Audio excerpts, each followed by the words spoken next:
You're listening to Affected by Altitude, a Colorado Rockies podcast for and by Rockies fans on Rocky Mountain Rooftop. Thank you for joining us as we discuss all things baseball and Colorado Rockies. Hello and welcome to Affected by Altitude, the Colorado Rockies podcast on Rocky Mountain Rooftop, a proud affiliate of the Fans First Sports Network. I'm your host, Evan Lang, and with me, as always, is Skyler Dimmons. We have learned that our foibles are I can't keep episodes from going too long, and I have trouble ending episodes. You have trouble getting the episodes started sometimes. It takes a couple takes. I botch the intro a lot, and it's not always at the same part. Sometimes it's at different parts. Mm-hmm. Apparently, I'm just not good at getting things started. Story of my life. I have trouble just keeping the episode from going too long. Together, we're the perfect pair. Tuesdays on CBS. Write in a jingle and submit it to us at the Rocky Mountain Rooftop at gmail.com.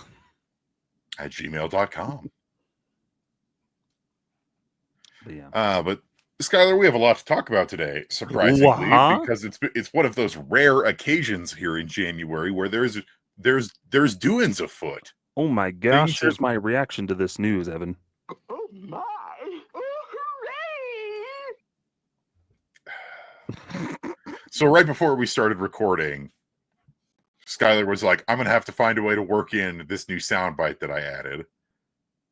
He didn't tell me what the new soundbite was, but there it is. Mm-hmm. And I'm not going to reveal what it is. People can find out. I've heard it before, but I never remember what it's from. It's very classic from the 70s. It does make me think of, and I know it's not from this, but it always makes me think of, do you remember I think it was a Starburst? It was a candy commercial from like the early to mid 2000s. The little lad who loves berries and cream.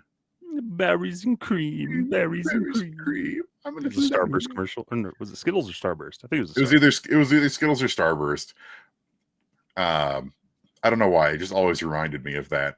But anyway, hooray! We have news. It also reminds me of this one's a little bit more of a current reference, but it's also dated. It's the cartoon Regular Show, the character Pops. Mm-hmm. Which I actually wonder if maybe they based the Pops voice off of that. Would make a lot of sense. I don't know. Anyway, Skyler, we have things to talk about today because the arbitration deadline for settling with a player and having things figured out before you have to go and deal with the arbitrator, if you have any difference in the figures you submit, has come and gone. And the Colorado Rockies have successfully come to terms with all 6 of the players that they needed to come to terms with, those players being Austin Gomber, Sam Hilliard, Lucas Gilbreth, Jimmy Herget, Justin Lawrence, and Ryan Feltner. And so we're just going to go through really quick and talk about our thoughts on it. You know, some of these were done in advance back in November. Yeah, when we've talked about Hilliard and Gilbreth back when those happened. Yeah, those are both pretty good deals. Actually, a little bit lower than we expected on both of them. So the ones that we really do need to discuss, and we'll get Jimmy Herget out of the way. So they didn't announce that Jimmy Herget had signed, or they had thought it. So I'm like, So what do we do now? And then we did learn that before he was waived and the Rockies picked him up, that they had come to terms, and so the Rockies will use those as the terms for his contract. Mm-hmm. That is going to be roughly $850,000, which is on par for a relief guy that you picked up on waivers. Mm-hmm. Not really a whole lot to discuss there, but it's good to know that that's out of the way, because Skyler and I were talking about it. It's like, well, this is awkward. Are we going to have to go to arbitration with a guy that hasn't, pitched a single inning with the Rockies yet? But it's good to know that it's figured out. Yeah, because we figure because in the past when they picked up Brent Suter, or they picked up Jalen Beeks, it was waiver claim pickup, signed pretty soon thereafter on a quick 1-year deal. but I guess he came to terms with the Cubs before they dropped him, and the Rockies probably fueled why they picked him up. Like, oh, he's super cheap right now. Let's pick him up. Why nobody knew what his contract status until yesterday or whenever this was, the other day. Just weird the weird transactional stuff, the business secretary type stuff behind the scenes. It really is just things getting lost in the shuffle after some point, and The clerical work, waiver claims and all of that stuff.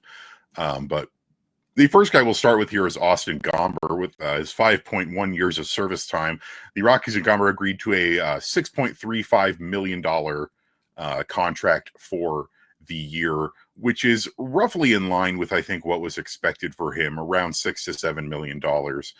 And I really don't think this is bad for Gomber. Overall, Gomber has been pretty solid. He's had his up years, he's had his down years, but last year especially, he ended up being one of the Rockies' more consistent pitchers.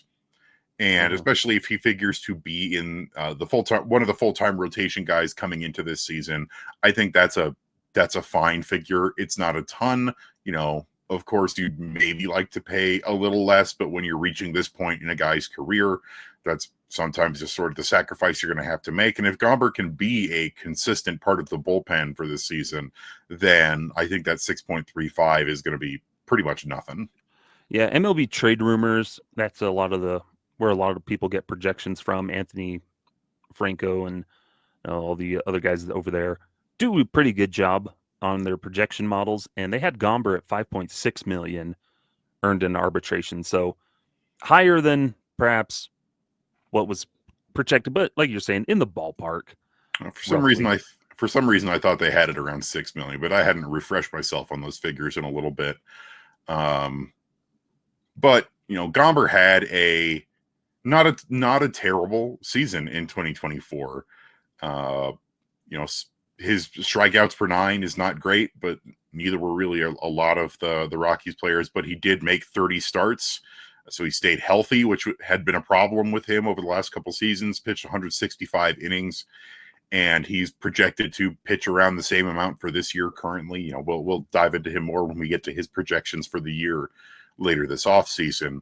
But you need starting pitchers, and he's not the most expensive one we've got on contract this year. He was healthy all of last season. If he can stay healthy and he can contribute, then we're good. Yeah, no, it's his final year of team control, final year of arbitration. So more than likely, this will be his final year as a Rocky.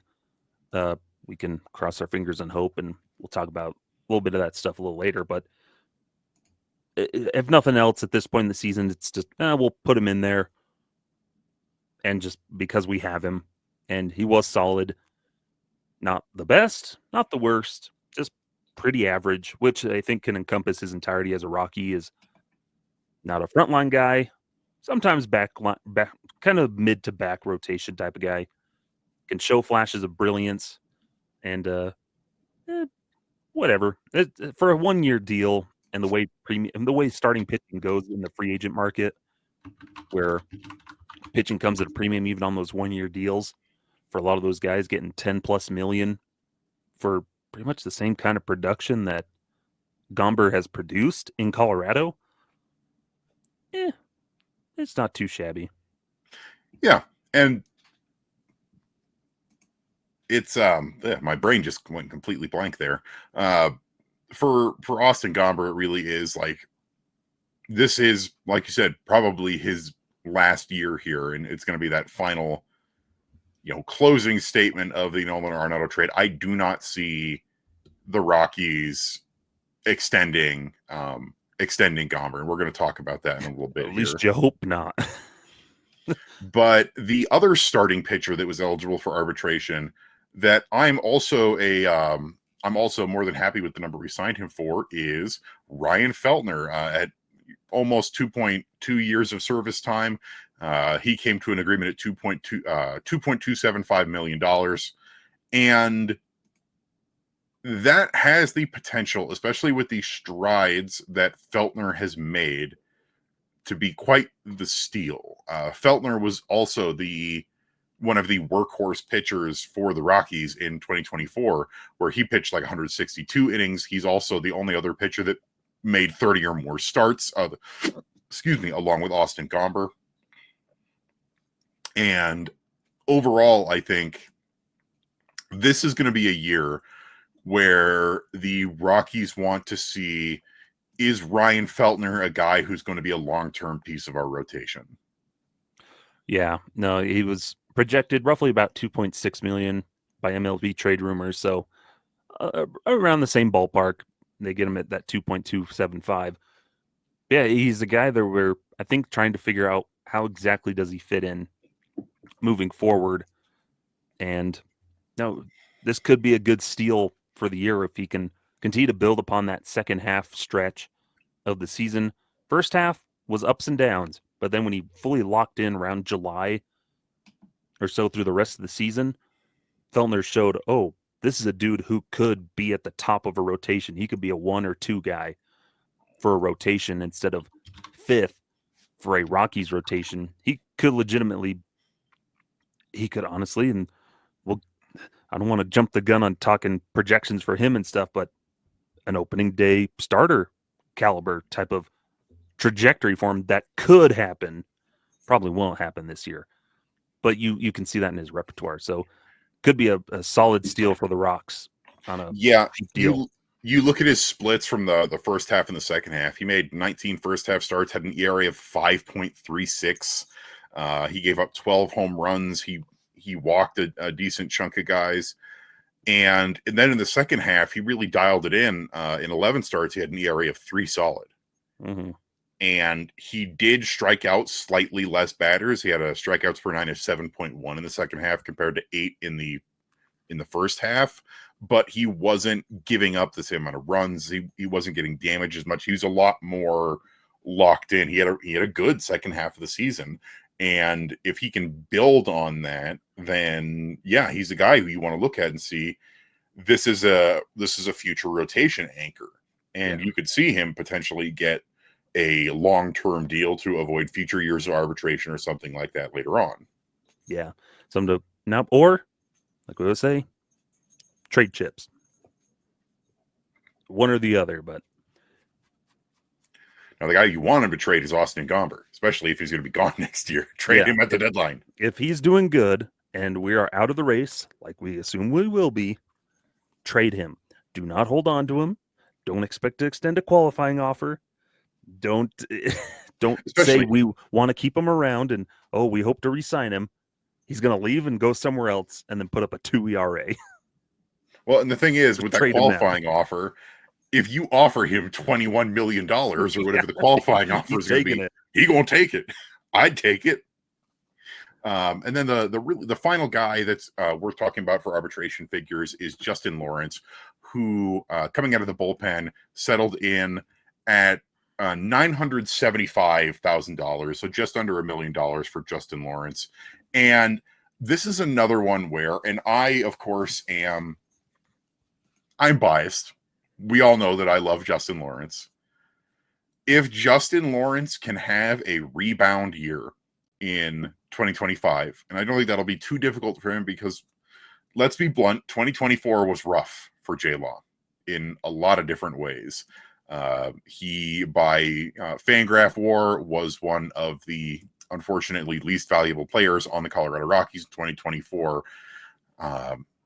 He, by WAR, was also one of the least valuable pitchers on the staff by Baseball Reference. It was a tough year for him. Negative 1.7 WAR per Baseball Reference in 56 appearances. And he was the guy that the Rockies kept turning to. Like, they kept using him and turning to him, but it just never really seemed to click for him last year. A 6.49 ERA in 59 and 2/3 innings, 33 walks to 45 strikeouts. He had a difficult year, and most definitely, it really seemed like for J-Law especially, the big issue was giving up contact. Walks have always been the issue, but this year, more than other years, he was giving up a ton of contact. He had a hits per 9 of 11 and a home runs per 9 of 1.4. And those are not numbers that you want to see in a guy who's supposed to be considered a lockdown reliever. And we've seen him make mechanical adjustments before. And this year is no different, where we need to see him make adjustments and come back and see him bounce back from a difficult year. And I do think he is capable of it. And if you look at his Instagram and other stuff like that, we know he's spending time. We know he's working on it. We post videos of himself, working at facilities, working on his pitches, trying to hone his craft. And he'll be the first to tell you that 2024 was a disappointing season for him. But what's really important in 2025, as he nears kind of the end of the road for his Rockies team control, even though he's at, he's about 2.1, 2.2 years of service time, is that he's getting older too. He's 30 years old. Is that I think if he doesn't show that he's a contributor to this bullpen moving forward, the Rockies are going to decide it's time to move on. And we were actually kind of expecting that to be this year, where we were not going to be surprised if he got non-tendered. Well, yeah, he's going to be one of the guys fighting for his life in spring training. If the Rockies want to add another veteran arm in that bullpen, somebody's going to have to get kicked out. And yeah, you can easily say, oh, take one of the rookies because they got options and they need more time to develop. Luis Peralta, Jaden Hill, Seth Halverson, Victor Vodnik, we can option those guys and we'll keep J-Law. But no, if those guys are performing in spring training and J-Law isn't, and Diego Castillo is, somebody's got to get voted off the island. And so he's going to be fighting for his life in spring training. Yeah. It's a cheap deal, so it's an easy one. If you have to, he'd probably get picked up pretty easily, I would think. But that's, even one with that contract, that's money you can eat for the year. If you just have to release him and nobody takes him, that's money you can eat and type of thing, and make room. As one of my Larry Walker pennant fell off. That's an omen. So now you just get to see duct tape on the wall. But yeah, he's going to be fighting for his life. But overall, nice cheap deal. He's projected at about $1 million, so in the ballpark. And that's really, like you said, the Rockies 40-man is full right now. And if you want to add somebody, if you want to add Diego Castillo, if you want to add somebody else who's still available, or make a trade or something like that, you got to have 40-man space. Yeah.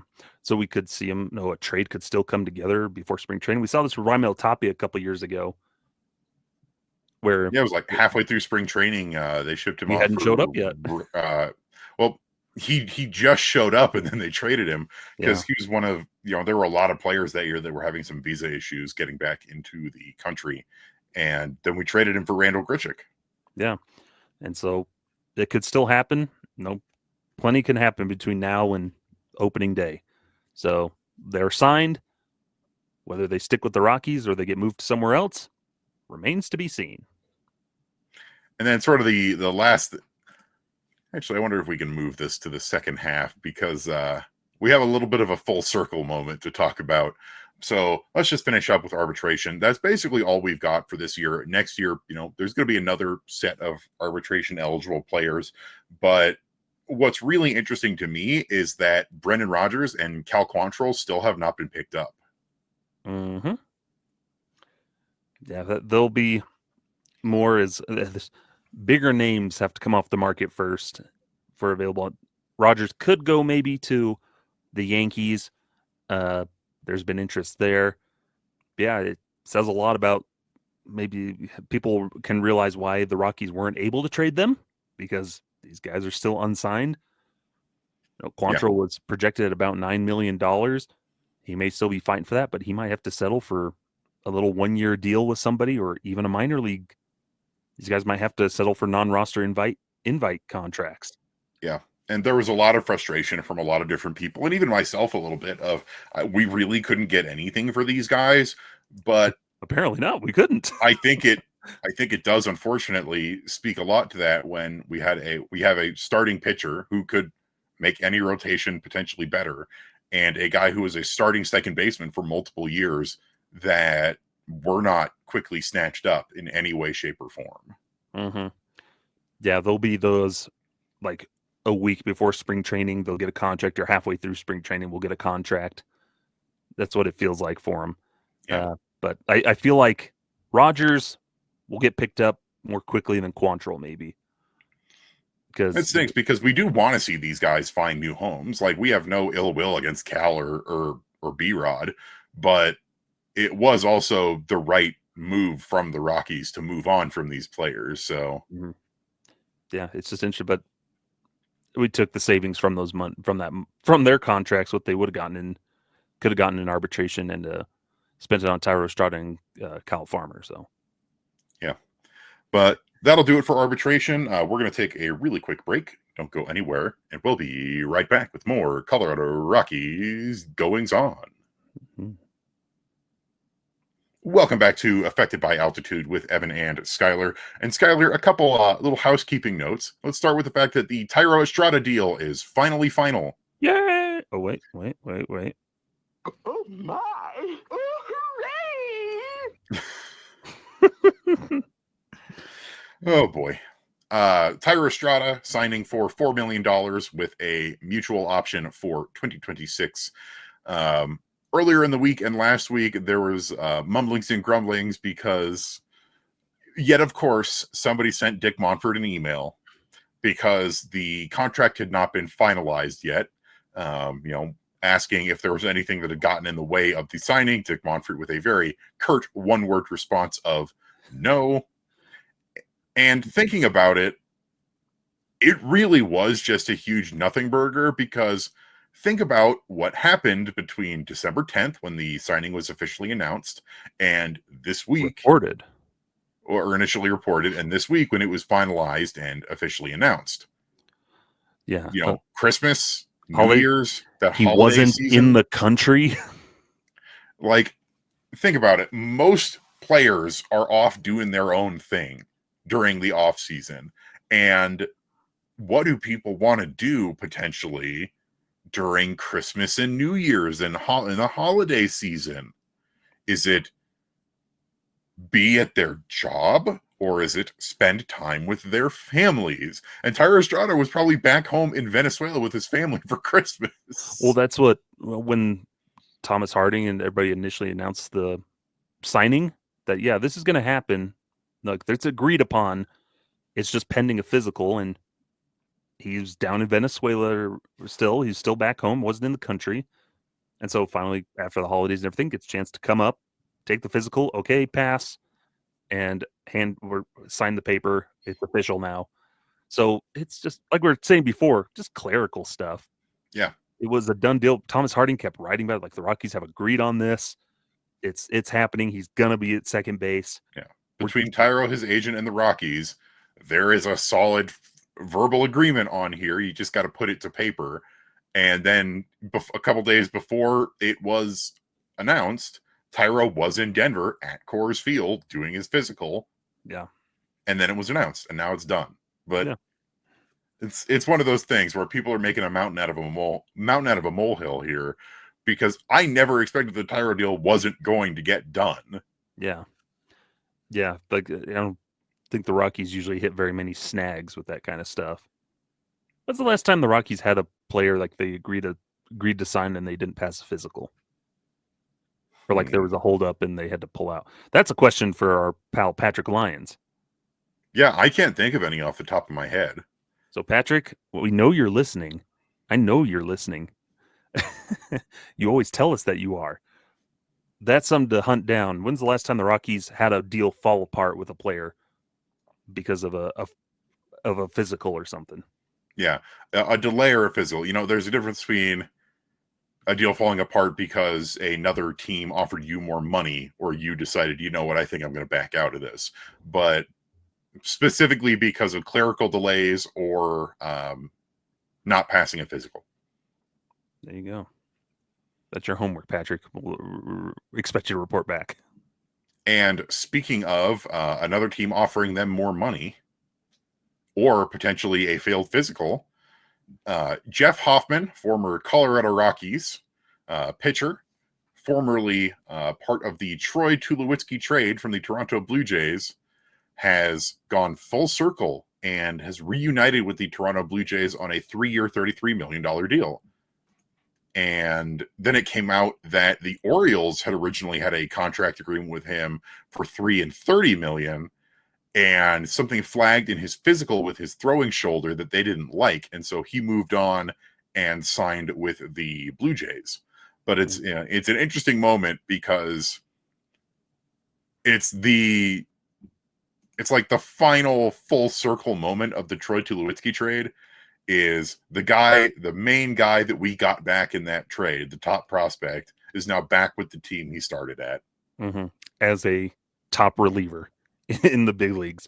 Yeah, we probably won't spend too much time on this, but it just pertains to the Rockies, just their bad trade history of trading stars away and not really getting anything back.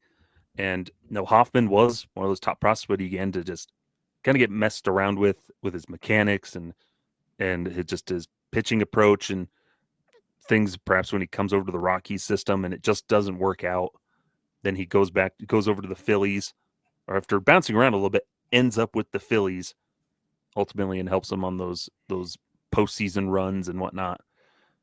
But a guy who's fully developed, I think, into his potential. Wasn't the starter, didn't work out, but now he's one of the premier arms on the market as a reliever, and now he's reaping the benefits with a nice solid little deal up in Toronto, who needed some help because the clock is winding down for the old Blue Jays, and so trying to make a competitive move to help out their pitching staff.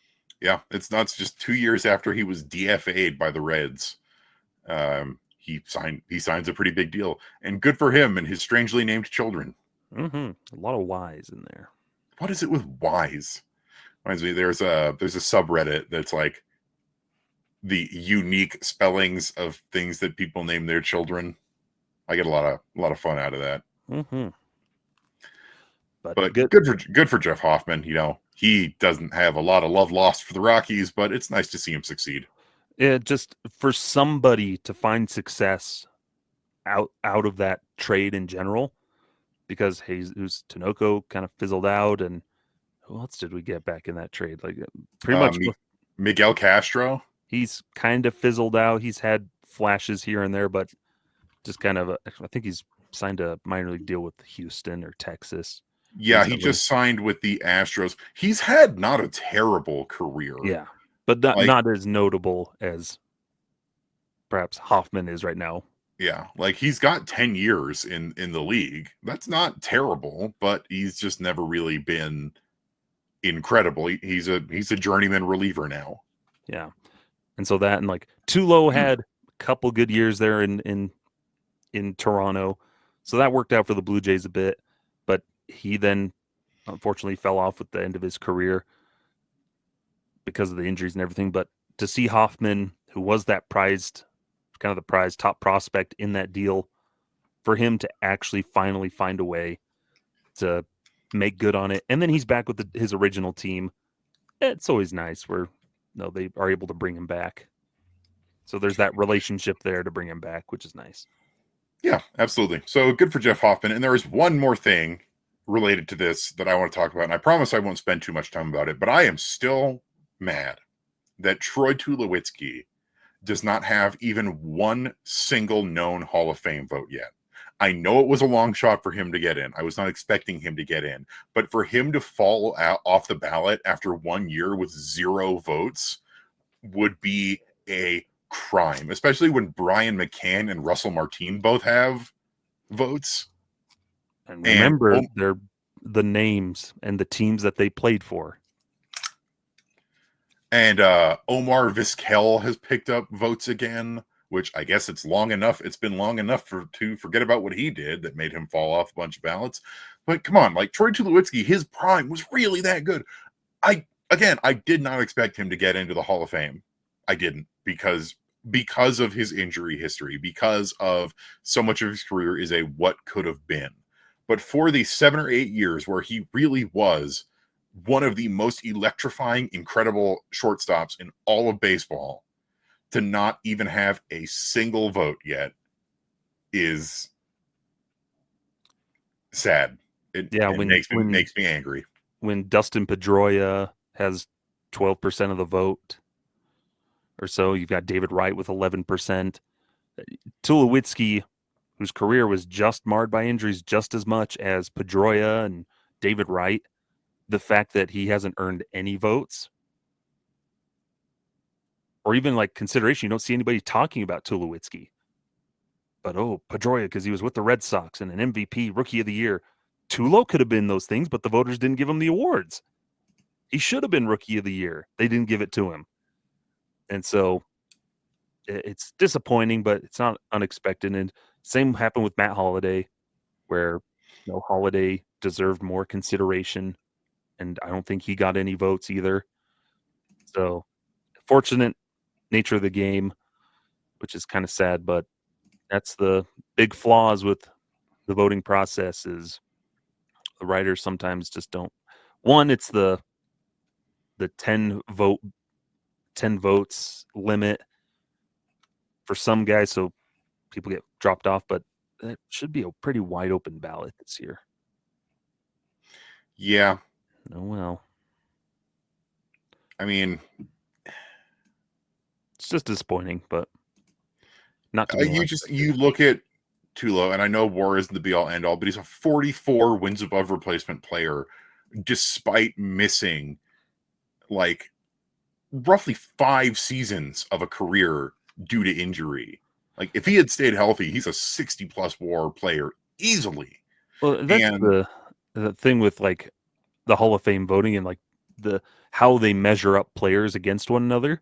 We're among all-time shortstops, one of the best. One of the top 30 shortstops in MLB history, but instead they take him and compare him to, well, what did so-and-so do as a slugging outfielder? Oh, that outfielder had way more WAR and played in way more games, so Tulo's not a Hall of Famer. Yeah. But they're two different players at two different positions, so compare him to the group of Hall of Famers at his position, and he's up there with a bunch of those Hall of Fame shortstops. He's above some Hall of Fame shortstops. And he is one of just 22 shortstops in the history of Major League Baseball to have 40 or more wins above replacement through his 7 best seasons. Yeah. And you're going to tell me that he doesn't deserve even a single vote. Yeah. Like Jimmy Rollins. Why does Jimmy Rollins have 21% of the vote right now? And here's the thing. I like J-Roll. And if I had a ballot, you know who'd be on it? Jimmy Rollins. But you know who'd also be on it? It's Troy Tulowitzki. Mm-hmm. So that's unfortunate. Yeah. Also, Torrey Hunter. Why doesn't Torrey Hunter get more love? That's just my opinion. Yeah, he's probably going to fall off. Is this his last year on the ballot? I don't know. But he's at 1.6% of the vote right now. So yeah. If you have the time, head over to Fangraphs and read the article "Jaws in the 2025 Hall of Fame Ballot: Troy Tulowitzki" by Jay Jaffe. Really good breakdown of Troy Tulowitzki, and I really like his closing statement where he says, even with his absences, he was the game's best shortstop for a time. When he was healthy enough to play, man, could Tulo play. Mm-hmm. And at the very least, if Ichiro gets in unanimously, I will complain a little bit less. A little bit.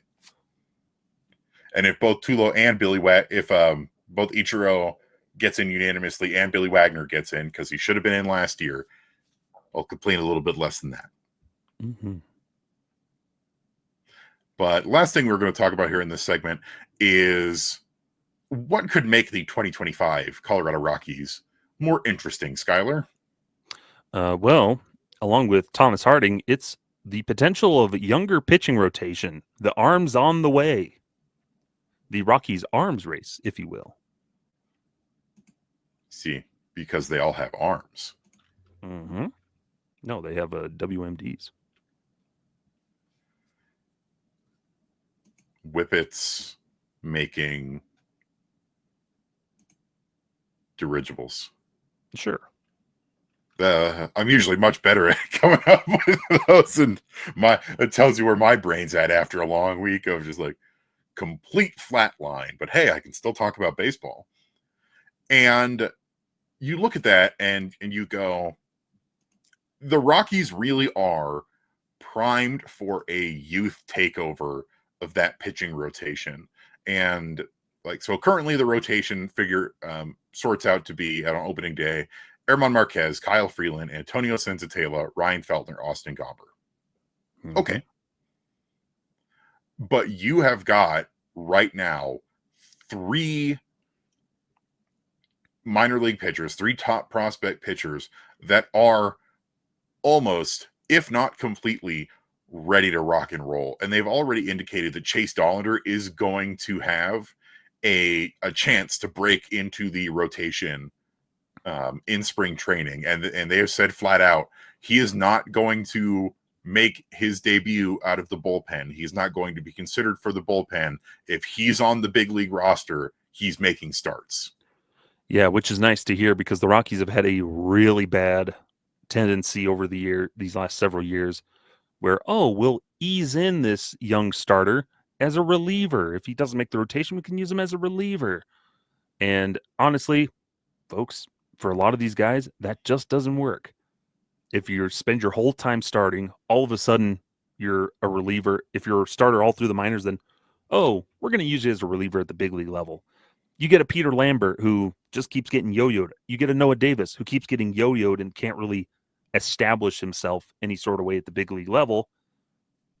It's messy. So for them to come out and say, no, he's going to be a starter. If he breaks camp, he's in the rotation. He's not going to be eased in as a reliever. They're just going to throw him in as a starter, which that's what you do. Yeah. And it's exactly what you want to hear. And especially the fact that he has a chance and to make the rotation, whether that means that either you've got to part ways with somebody who's already in the rotation or make a change, or if you rock a 6-man rotation, which honestly you probably could, especially when the Rockies are talking about like, we want to decrease wear and tear this year since we know it's going to be they haven't outright said it, but a rebuilding year. And they've said for a lot of their other positions, well, we want to make sure that we're decreasing wear and tear. You can do that for the rotation too. And you can run a 6-man rotation. It's not the end of the world. Yeah, not ideal for the Rockies, though, because starters have a tendency to not go very long, so you don't want to be shorthanded on the reliever side. One less guy. But there are guys that can slot in as the long relief guy, and I think that's what the Rockies said. If Dollander cracks through, performs better than somebody in that rotation piece would probably go to the bullpen as the long relief guy. So who knows? You could see like, Senzatela struggling. Well, to the bullpen he goes. That's where it feels like it's between Senzatela and Gomber. It's them battling against Dollander for the rotation spot. Oh, hey, there's still a chance that Ty Block comes back.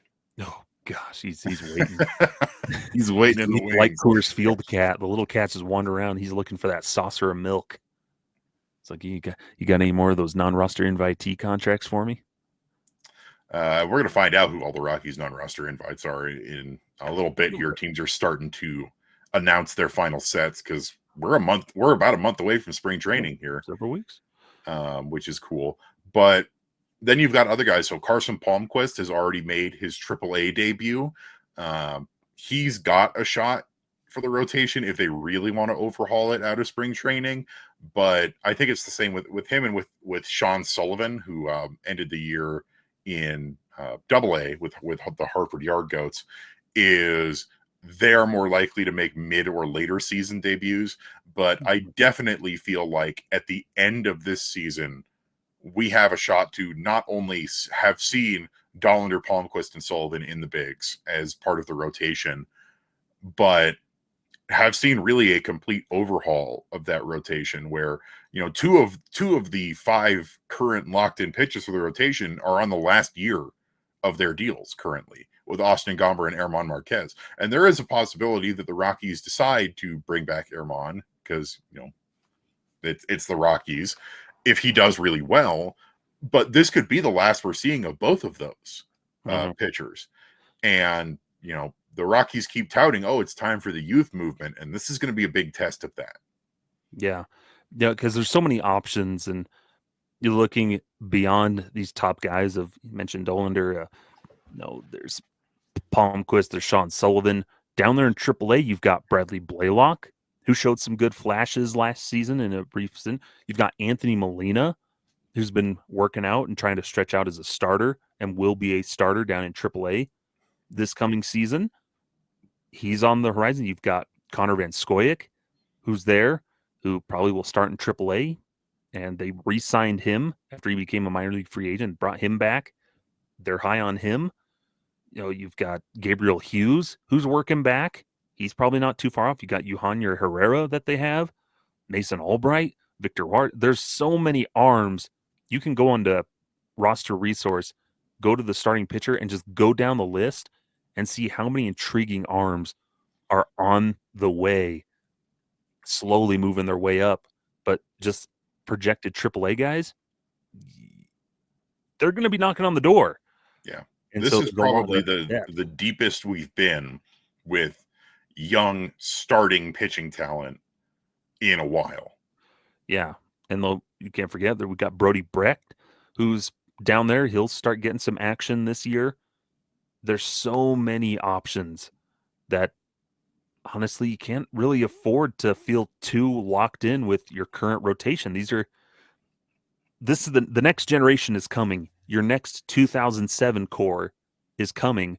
Why are you trying to block them off with your current core from 2017 of Marquez? We like Marquez, but it might be a case of Marquez is the one who's like, yeah, I don't want to sign an extension here. Just because of where I'm at right now and the team in general. I think he said, like, I want to play for a competitive team. Rockies ain't that competitive team for him right now. And and I think if he's doing good, he would be a piece you'd be able to move if the team's not in a good spot. As sad as that would make me, because I love Herman. Everybody knows that I love Herman.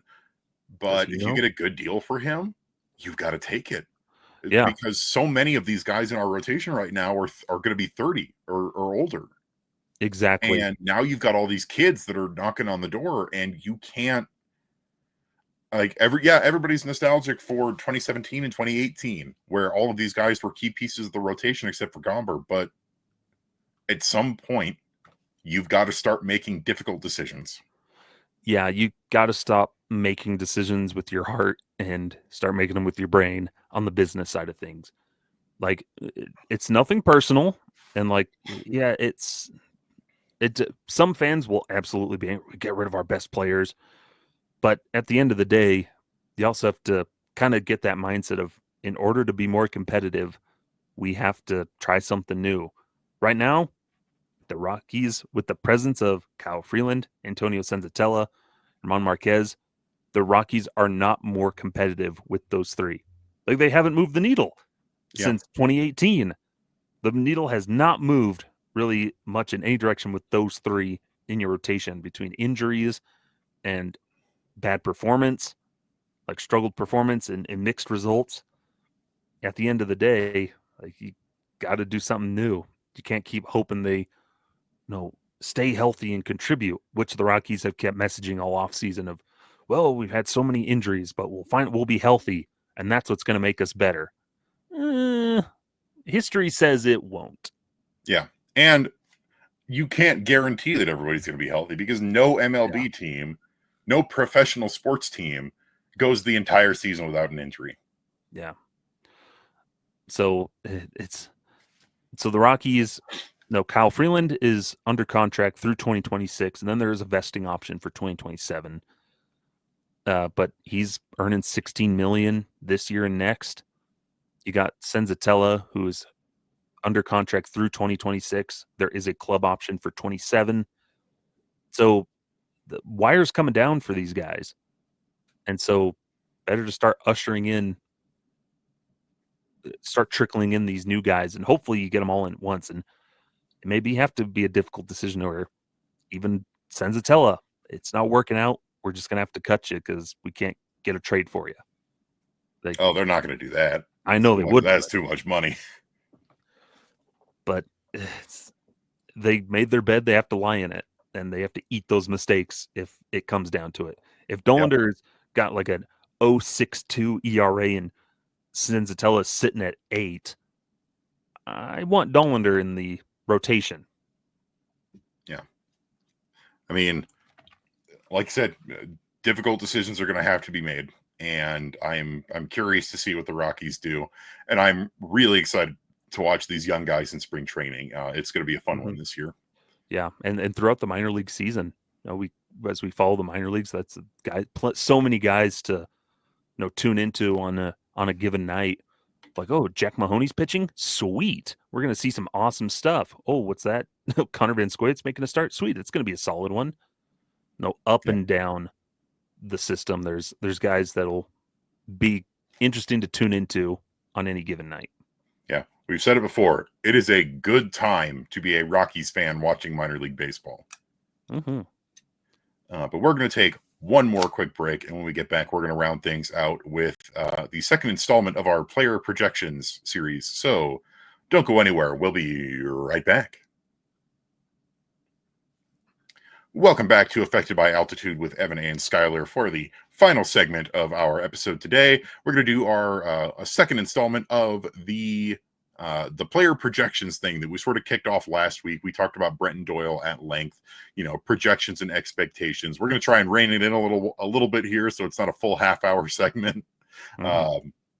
But I figured for the second part, we might as well go in order. And if Brenton Doyle was the most valuable Rocky in 2024, we'll go ahead and follow right into the second most valuable Rocky in 2024, which is shortstop Ezequiel Tovar. Oh my, Ezequiel Tovar, who was signed for several more years after that extension, with a 2031 club option. Oh my goodness. Yeah, 23 years old Tovey. Good year for him. We've talked about before. A lot of things to work on going forward. But looking at his Fangraphs projections, because Baseball Reference, I do not believe, has them up yet.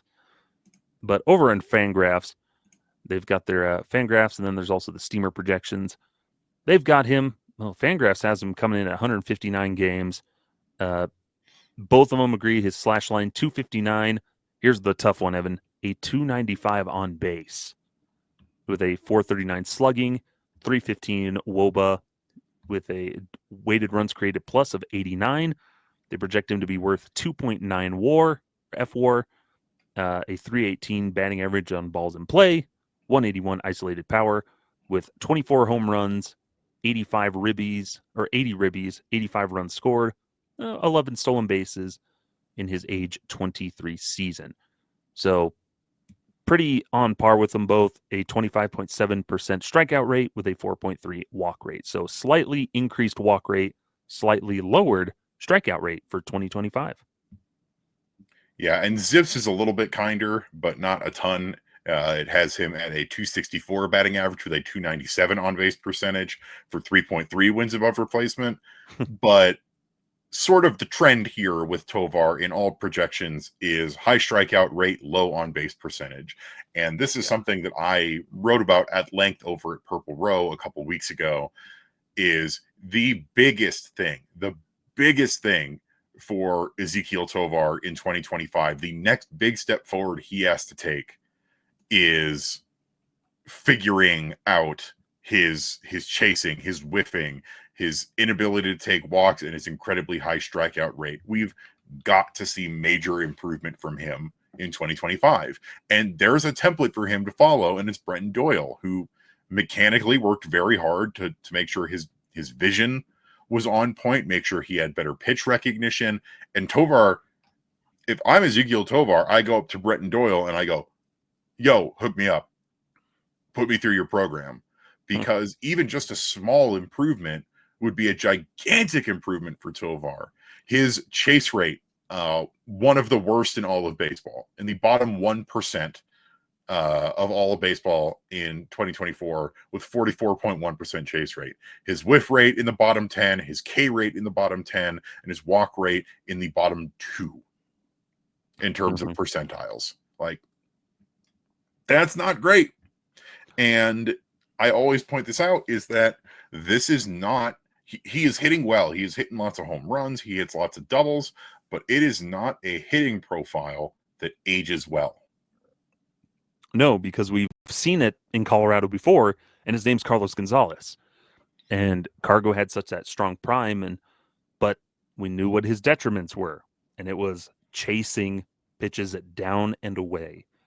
And so Tovar's young. He has that advantage still, but it's how do you crack through for him? Because this is something that's been part of his profile his whole life, his career. How do you break him out of that? That's the problem, and that's the big question of how does Hensley Mullins and the other hitting coaches, instructors, and people in the organization, how do they help Tovar break those bad habits? Yeah, he is young enough for this to be fixed. This is not an aging veteran who his profile's locked in. There's not a whole lot you can do at that point.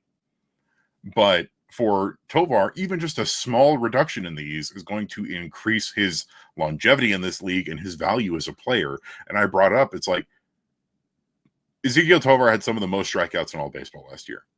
You know who else had almost some of the most strikeouts in baseball last year is who just re-signed on a nice big deal with the Dodgers is Teoscar Hernandez, who hit almost the same amount of home runs as Tovar, was an all-star, went to the home run derby, and is being rewarded with a big contract. And his on-base percentage was better because he struck out a lot, but he wasn't chasing everything, and he was making effective contact on things. Yeah. And for Tovar, it's the same thing of some of the chases that he made were ugly. High and in, low and outside, just like swing that bat. I'm quick enough, I'll get to it. And sometimes he was able to get to it. But, like I said, that profile does not age. Like, you look at Carlos Gonzalez, who once his bat speed, his hands, his arms, once those started to slow down with age in his 30s, his production fell off a cliff and he was out of the league within like 2 years. Yeah, and we're seeing with Tovar has got the slugging power. No, so you don't want to change anything with that. But that's all he is just the empty slugger. If you're going to strike out that much, you have to be able to combat it with the other two things, which is getting on base, knowing your zone so you can get on base more, and club home runs. He's got the home runs part down, but now it's cutting down the strikeouts to get more walks. You got to be more selective. That's, I think, that the big improvement we saw with not only Doyle, but also Michael Toglia, who improved on his walks, got better zone awareness, increased his walks so much more. So then he could increase his chances of being productive at the plate. He's so interesting because he's got the home runs, he's got the extra base hit, he's got the offensive production tools there. It's just being marred by the fact that he has a low batting average, like a pretty average batting average, like 260 thereabouts. And then his batting average is going to be his on base, which isn't helpful in the grand scheme of things because when he's hitting into double plays, he's got to improve his contact. If he's going to have the low on base, okay. Then look at Luis Arraez and follow his example of a dude who makes a lot of contact. There's so many different avenues Tovar could go down. That's what's going to be worrisome. Yeah. So many dang strikeouts. Yeah. And like I said, we're in a league right now where everybody strikes out a lot. And some of the other players that you brought up, like Brenton Doyle and Michael Toglia, both struck out a lot. But if you pull up their StatCast page and you see why or what they are doing that makes that strikeout rate more palatable. Michael Toglia was in the bottom 3rd percentile for whiff rate and bottom 4th percentile for strikeout rate in 2024. He was in the 92nd percentile for walk rate. And in the second half, after he came back from his demotion, he had one of the best walk rates in all of baseball. He had a walk rate better than Juan Soto for a couple weeks. Mm-hmm. He made that work. And more importantly, his chase rate, league average. Mm-hmm. It's like, we're not asking for Tovar to become the best walk rate guy, the best not strikeout guy, the best chase rate guy. But if he can just improve, if he can get that chase rate to league average, like Michael Toglia did, like Brenton Doyle did, then it makes everything else click into place a little bit better. Because, like, man, you know who's got a really good look in baseball? Baseball Savant page, Michael Tolia. There is so much red on there. It's awesome. And I want to see that from Tovar. Yeah. I want to see him continue to grow and become the superstar shortstop that we know he can be, but it's going to take work. Yeah. Players in all of baseball, minimum 500 plate appearances. Tovar's strikeout rate is 9th with 28.8. Guess who's right behind him, Evan? Plays to Tovar's right on the infield. Is it Ryan McMahon? Mm-hmm. At 28.7%. And again, this is minimum 500 plate appearances. So they're in the top 10, or the bottom 10, I guess you would call them, in strikeout rate. Tovar's walk to K ratio, 0.12. 0.12. He's got that 3.3% walk rate, which, lo and behold, let's see. It is the second lowest in all of baseball, minimum 500 plate appearances, behind Cedine Rafaela out in Boston, who had a 2.6 in 571 plate appearances. So Tovar had over 100 more plate appearances and was less than 1% better. Yeah, that's rough. And right behind Tovar is Luis Arraez with 3.6%. And But we know that. That's part of Arraez's whole shtick is not drawing walks. He's just making contact. And Tovar, he could get by without making the contact or without drawing the walks and just living off contact. But it's the quality of contact and actually making contact. Yeah. And not swinging at a worm burner in the dirt, not swinging at a slider that's, a good half a foot off the plate low and away, or not swinging at a pitch that's up near his gosh darn face. The walks will come just by not swinging at those. Mm-hmm. But there's got to be better pitch recognition there. There's got to be less of a tendency to just swing, baby, swing and hope for the best. Yeah. And I wish I had an easier way to look up just contact rates. I guess I couldn't there in Baseball Savant. But yeah, that's what you got to get, because that swing rate has got to get better. Or mostly the contact swing rate has to get better, and quality of contact. I don't care. Contact on a pitch down and away doesn't help us. It's a roller over to first, easy ground out. It's a rolled over ground ball to short. Oh, double play, rally ended. Yeah, it's so much more. It's just one of those things. It's the next natural step that Tovar's game needs to take, because he's got the power. He's got the ability to hit doubles and home runs. He's an incredible fielder. He just won his first Gold Glove. This is the next thing. And, good baseball players will tell you that you never stop learning, adjusting, and changing. And that's what Tovar needs to do. Yeah, I want to look something up here. I'm going to look up Troy Tulowitzki in his first couple of seasons, his first couple of full seasons. So was that 2007 to it's 25 for Tovar's. That is it'll be his third full season. Third full season. So we'll do his first 2 full seasons. So Tulowitzki through 2007 and 2008, which is 22 and 23 seasons. So much on par with Tovar. And then we'll have Ezequiel Tovar. And 23 and 24. All right, let's get these results here. Over on StatHead on Baseball Reference, give them a shout out. Okay. So, through his first 3 seasons, or first 2 seasons, 2 full seasons. So Tovar's played in way more games than Tulowitzki. He's had more plate appearances. He has more hits. 41 home runs to Tulo's 32. RBI is pretty similar. Tovar has 17 stolen bases. But the slash line, this is where Tulowitzki dominates. 280 batting average compared to Tovar's 261. 349 on base compared to 291 for Tovar. 449 slugging, so slugging's pretty similar. OPS, 789 for Tulo, 731 for Tovar, a 100 OPS plus compared to a 91 OPS plus. In those first 2 seasons, Tulowitzki had 95 walks to 186 strikeouts. Tovar has 366 strikeouts to 48 walks in their first 2 full seasons of their career. So if he's going to take that mantle of the best shortstop in franchise history, Tovar's got to improve a very specific aspect of his game to reach those heights. Yeah, because like who would you say other than Tulowitzki? Would you say that Trevor Story is probably the second best hitting shortstop in franchise history?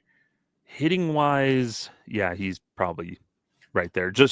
Even what was Story's walk rates? Because he struck out a ton. Trevor Story problem in his sophomore slump season in 2017, where he led the league in strikeouts with 191, he still had a 308 on base percentage. There you go. He still had a walk rate of 8.8 despite a strikeout percentage of 34.4. There you go. So yeah, it's right along there. Where probably, yeah, hitting wise, I think it goes too low than Story. And then his next 3 seasons, 2 of which he was an all-star, he had a on-base percentage of 348 or higher in 2018, 2019, and 2020. Yeah. So yeah, that's the thing that we need from Tovar. Yeah. If we are going to say he is one of the best shortstops to ever play for the Colorado Rockies. Yeah. He's currently one of the best, and we want him to get to a point where we can say he is the best shortstop in franchise history, which is saying a lot because we've had some great ones. But it's this severe aspect of his game, I think that's hindering him and will hinder him going forward unless he can figure it out, or at least improve upon it. And that's what we need, is that growth, because then it makes it even easier to say, yes, he's a bona fide all-star, because he's already got, here's the thing, Evan, because he's got the power down, he's got the extra base hits, he's got a lot of the offensive producing stats down. Solid base runner, could stand to steal more, but he's decent.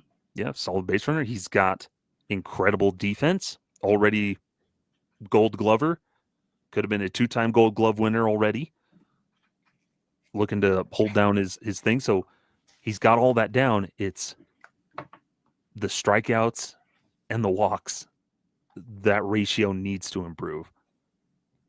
Yeah. And like I said, just making your pitch recognition better, not swinging at things that you've got no business swinging at. And that'll automatically make the walks get better, make the strikeouts get better.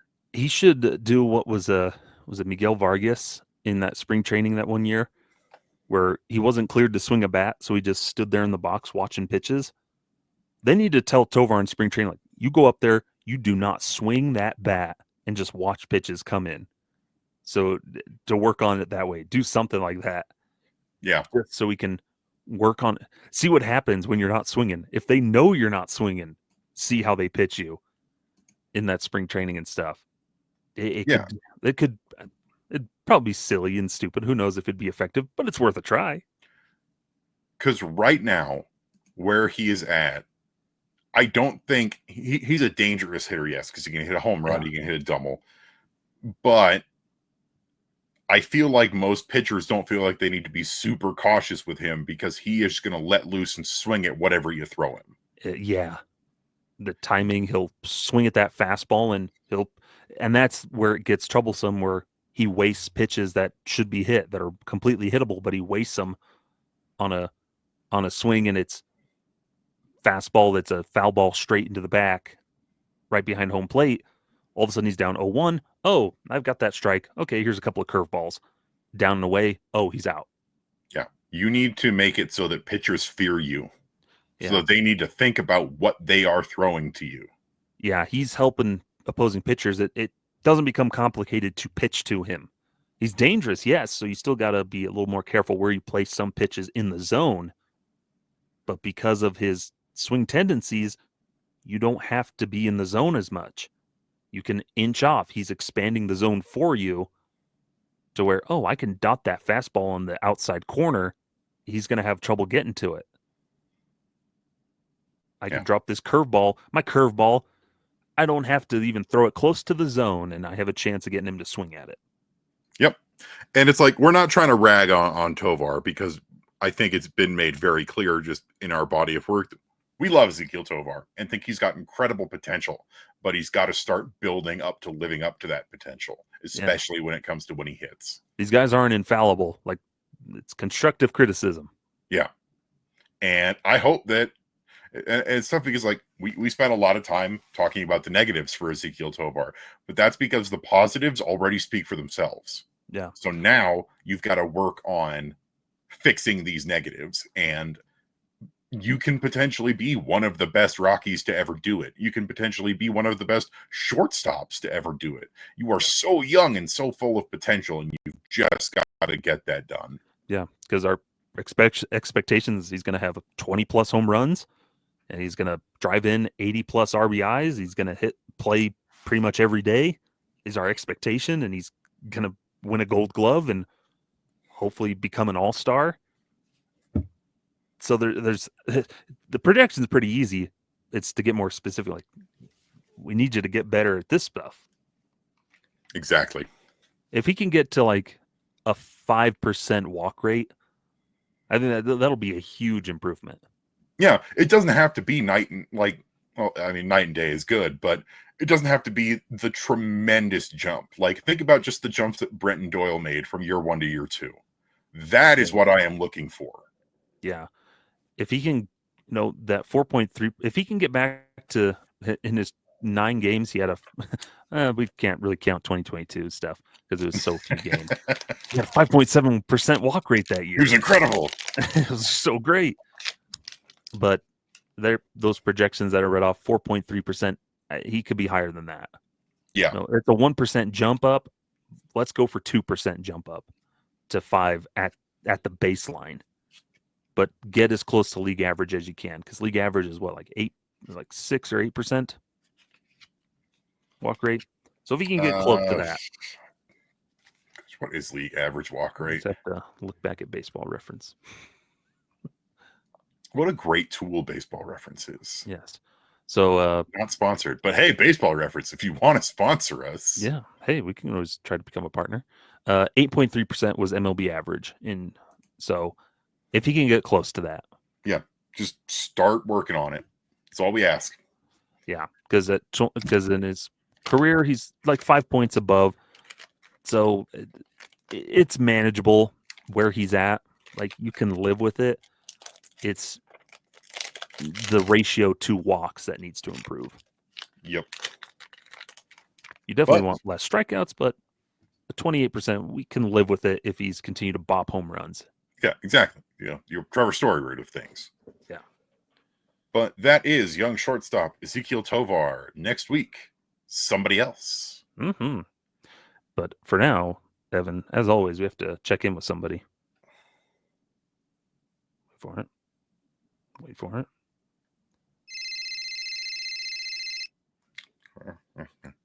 Hello. Hey, Chris Bryan. It's Bill Schmidt. How you doing? Oh, hey, Bill. I'm doing well. Hi. How were your holidays? They were good. Oh, I got a new Lamborghini. Hopefully, this one won't get stolen. Oh, nice. Oh, yeah. We'll send somebody down from the Rockies to drive that up for you. Oh no, that won't be necessary. I know a guy. How's your back doing? Oh, I've made peace with it. Still, that doesn't tell me anything. Chris, what does that mean? I'll see you at spring training. No, Chris, no. I've made peace with it. What does that mean? Oh, goodness. But yeah, we'll see how Chris Bryan's doing. We're getting there. Eventually, one of these episodes is going to be about Chris Bryant. So eventually he'll have some sort of unfortunate interview where he's putting his foot in his mouth. Yeah, but that's the Rockies way, isn't it? It means he fits right in. Sam Blum's rubbing those hands together for the Athletic. Yeah, I wouldn't say he's as bad as Anthony Rendon, though. Mm-hmm. Anthony Rendon, who did retire in my out of the park baseball at some point, but did not retire in real life. No. But anyway, that's going to do it here for us on Affected by Altitude. Thank you so much for listening. As always, we appreciate you. You can find us on your favorite podcasting platform of choice, be that Apple Podcasts, Google Podcasts, Spotify, or iHeartRadio.